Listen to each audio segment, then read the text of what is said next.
Walt Whitman is one of the greatest poets in American literature.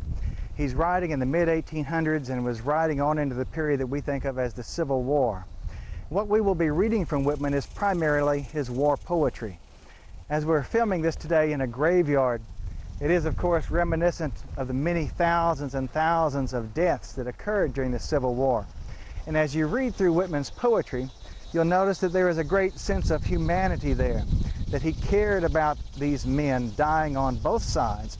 And it wasn't that he showed a great deal of preferential treatment for one side or the other. He says they were both brave, that they were both valiant, that they both fought a great battle. And he wanted reconciliation.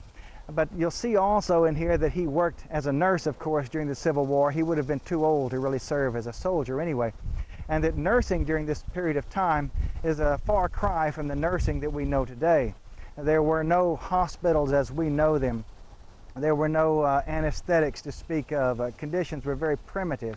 And so when Whitman goes from bed to bed to bed, or cot to cot to cot, and sometimes soldiers would just be lying on the ground, of course, this is not a very nice job. It's a very dirty, gruesome sort of job, as for many of these soldiers, there's nothing that can be done except to try to make them halfway comfortable until they die.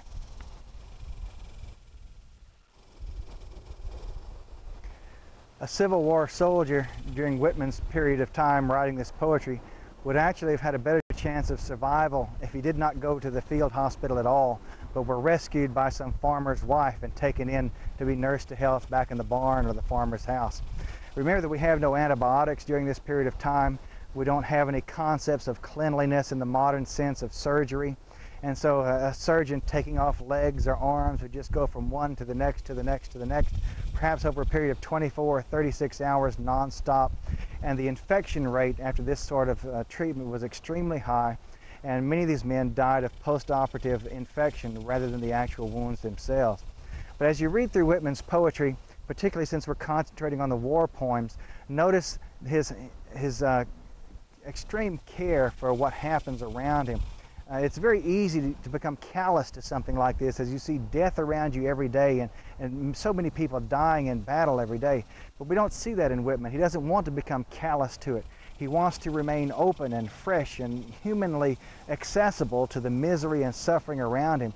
And I think you'll see that conveyed through his poems. Read Whitman and enjoy him. He's a very innovative poet, and perhaps one of the things we need to know about him is that he is really the first poet to use what we call free verse, where he does not use traditional rhyme, he does not use traditional meter, but he writes out his poems more in the way of simply expressing his feelings in a new and vibrant sort of manner. He was really the answer to Emerson's call for a new American literature, and we see this in Whitman, and Emerson is one of the very first literary figures to embrace Whitman as he saw this as a new approach to poetry. And Whitman then, of course, has been very influential, as most American poets after him have taken his lead and in fact do write free verse more now than traditional meter. Enjoy Whitman. He's a very innovative poet.